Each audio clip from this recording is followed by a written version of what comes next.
What's up? It's Reincarnate. I'm sitting here with Josh, also known as Figure. Hi. How you doing, bro? Good. How about you?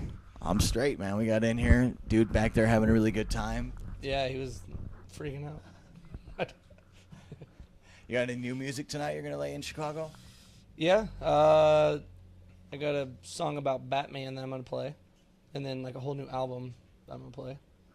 That's awesome. Yeah. It's Batman. So how did the whole horror thing come about? It's a long or a short story. Like I just Long story. Long story. Like You said we got an hour. I had there was like a couple summers where I just stayed in the basement of my grandpa and grandma's house, and I had Addams Family tape, Aliens tape, and something else, a Beetlejuice tape, and I just watched over and over and over and over, and I would just draw or like make drums out of shoe boxes and shit and put sheets on them, and then but I just had to have like the Addams Family or something playing. I don't know. So after a while, like I would try to watch like Doug or something like that, and it was just so boring, and it kind of went up from there, and then came into like certain music I was into. It was all darker, and then I just started watching a lot of horror movies. Producers always like to watch these interviews. What kind of equipment do you like to use when you're producing? It's a funny story. I used to have a lot of equipment. I was that guy. And then like the more I bought, the more I didn't use. I really respect analog stuff. Like I keep trying to buy it, and then I love to sell it. I use my laptop. Like my whole last album was made on headphones and a MacBook on planes. That was it. That's it. No studio, no nothing. I have a studio. I've had a room, like a legitimate like room, padded, full, like your claps don't go anywhere but from your hands to your ears, like. And I never used it because it was too nice. I was used to like my mom's like shitty basement. Like it was like this room with like metal everywhere, and it was reflections, and like I buy equipment and I use it sometimes for a sound, but I could have made that sound somewhere else. But the way I master everything, it still goes through digital. It's all going through digital, so I'm not that stressed about I don't know, but I love convenience. Right on. So but I've stopped traveling with my production laptop because of everything I have to have video-wise and content-wise for the tour. So now it's more like a romantic thing when I get back to my production laptop. That time is like special because I just sit on the plane and like I want it and I don't have it. I come up with all these ideas and like weird notes, and I email myself like weird like punctuation, like weird numbers and like an idea, you know what I mean, like a bunch of dots and spaces and stuff, and it's like a baseline. I don't know, or like I'll like email myself like a sound, like figure glyphics. Yeah, or like me making like a noise of like weird shit. I'll get home and it's like a more romantic thing. It's more enjoyable. So yeah, no gear. Right on. Where are you headed after Chicago? Denver. Yeah. What venue is that at? At Beta. Do people send you music? Send me music? Yeah. Do people like producers send you music? If they Yeah, wanted to send yeah. you something, where would they send it to? Well, it's weird. Like I have a label and I could put other people's music out, but it's almost like it's promising in like a smoky room. Like you don't know what's in it, and no one knows that I have no one even knows I have a label, and that's great. I put out my music, and where I choose to have that reach, that's where it goes, and that's just a host. The label's just a host. It's just a middleman to get it on iTunes. That's it.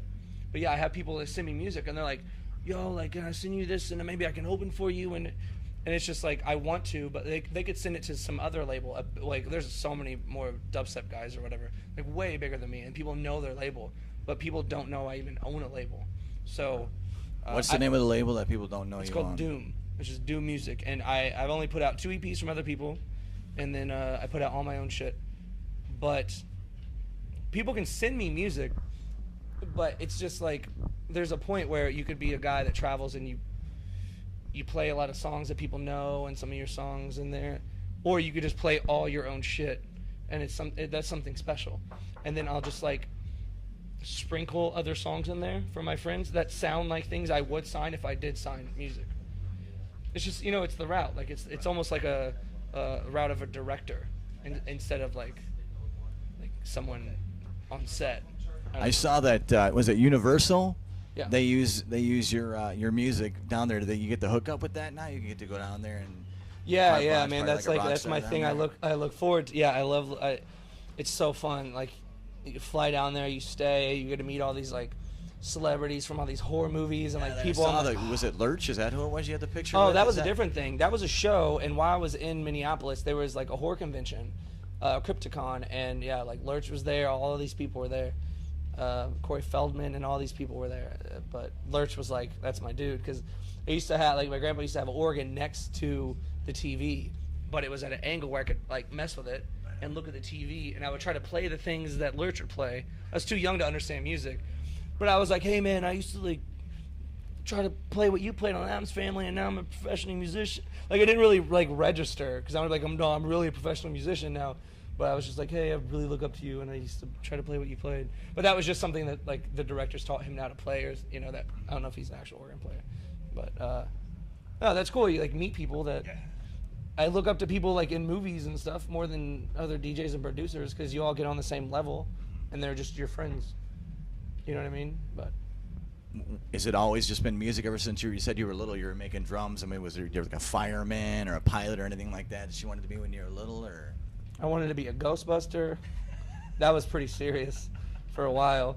I thought I was Shang Tsung for 2 years. I used to think my grandma's basement was haunted, so I'd run around and I would like scream at the whoever I thought was in the basement.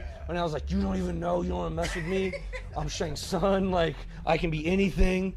Don't do it. And I got a little bit older, and then I just was like, but I was horrible at music till I was like 19 years old.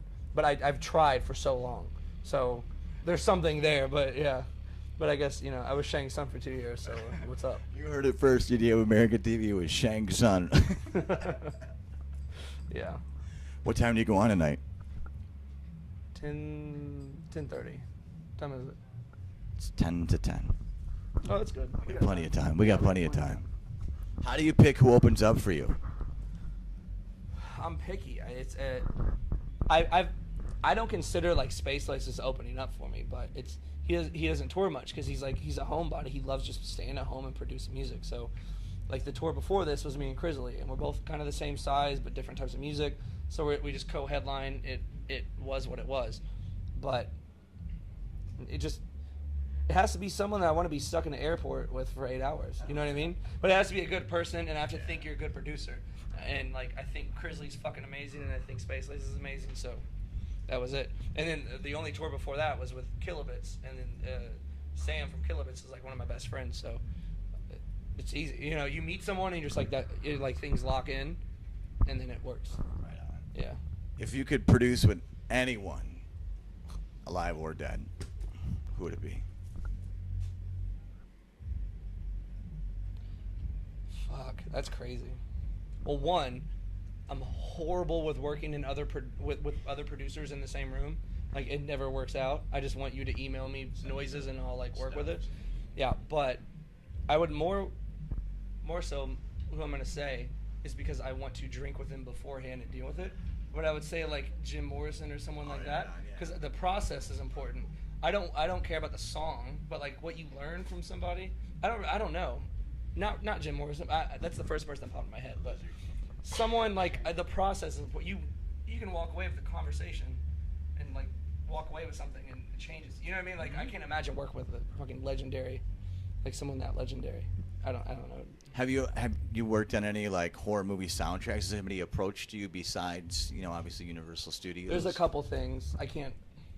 Yeah, but there's like there's the door is open. That's awesome. Yeah, and it's there. But all my friends have been in the door. Okay. But it helps that like Universal is the one picking me to score the park. Right on. So it's like it's there, but maybe I just need to make like a score, like an album, like just score, themes or something. But I can't make theatrical stuff. I just want to make ambient, weird, creepy shit. You're walking through the woods, and you just think you're gonna get killed. You know what I mean? Like just things that like drone-ish. Mm-hmm. Something like that. Right on. You have any questions for me? How many bracelets do you have?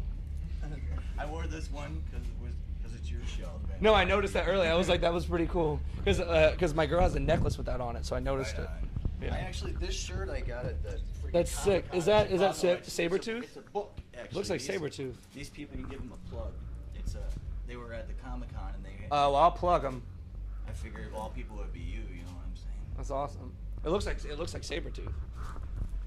No, I know. Yeah, I noticed the vampire thing earlier because I bought like a necklace for my girl with a vampire thing. So. What do you do to decompress if you're downtime? Cook meat, drink. Yeah, just eat steaks and drink whiskey and be bad at video games. Right on. You like prefer like grass-fed beef steaks, or doesn't matter? Doesn't matter to you. Well, I have a discount at this like natural market. Right on. So like I get like really good beef for a really good price. You could totally taste the difference between. No, a no, you grass-fed beef can't. steak and But there's this new spot where I live, and there's all grass-fed beef. give them the plug. Yeah, I don't know the name. Oh, okay. Well, I don't. For that guy? Yeah. Just it was a guy. Right on. Yeah, sunshine juice. Sunshine juice. But I don't care. I don't like Right shitty on. steak, but I For like sure. Yeah. you buy a really good steak, you don't need to marinate that long. You Yeah. buy a really shitty steak, you can fucking glorify it for about 2 days in some liquid. Right. So Appreciate your time, man. yeah, same. For EDM America TV, I'm Reincarnate. I'm Josh. Figure. Later.